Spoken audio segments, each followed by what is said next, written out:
Nabalitaan nyo na ba itong nag-trending at tinaguri ang best milk tea sa buong Pampanga? Dahil bukod sa masarap ang timpla, legit yung mga gamit nila na cheesecake, legit na cream puff, at Thrill Tea ang gamit nila. Kaya naman hindi nakapagtataka na nakatanggap sila ng iba't ibang awards. At noong 2022 nga ay hinirang silang GrabFood fan favorite sa buong Pampanga. At ilan nga sa mga binabalik-balikan dito ay yung kanilang ube cheesecake flavor na isa rin sa pinaka nagustuhan ko dahil sa ube halaya na premium din yung lasa at masasabi kong one of the best milk tea na natikman ko. Marap.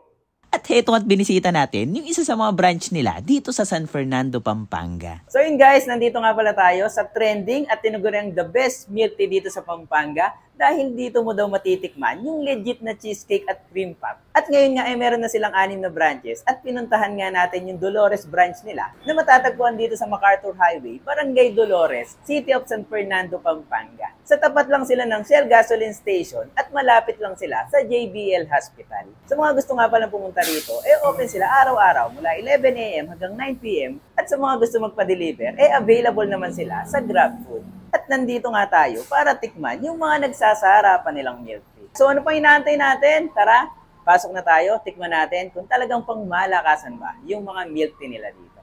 At good news nga mga ka-food trip dahil magbibigay sila ng 50 peso discount hanggang December 15 sa lahat ng kanilang branch. Ilalagay ko na lang sa comment section yung instructions para masundan nyo. At heto nga pala yung listahan ng 6 na branches na pwede nyong bisitahin. At ilan nga sa mga bestsellers nila dito na pwede nyong isama sa food trip nyo itong ube cheesecake worth 165 pesos, roasted hazelnut Nutella cheesecake worth 165, Oreo cookies and cream puff worth 130 pesos, at may fruit tea series din sila na worth 85 to 95 at marami pang iba. At kahit ano pa man yung orderin mo, siguradong worth it yung ibabayad mo dahil hindi nila tinipid yung mga ingredients na ginagamit nila. At heto nga pala yung menu nila na i-post nyo na lang para makita nyo yung presyo ng bawat isa. At isa-isa na nga natin tinikman itong ilan sa mga bestsellers nila, kagaya na lang nitong ube cheesecake na naging personal favorite ko. Ube talaga. Halayang-halaya yung pinaka-ube nila. Andun yung tamis nung ube, tapos yung konting asim nung pinaka-cream cheese. Kahit hindi ka na maglagay ng sugar,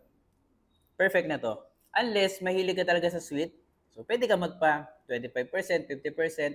Pero para sa akin, siguro kahit walang sugar, okay na to. Sinunod naman natin tikman itong roasted hazelnut cheesecake Nutella. So mas okay na haluin para lumabas yung talagang flavor niya. Panalo yung lasa niya, hindi siya sobrang tamis.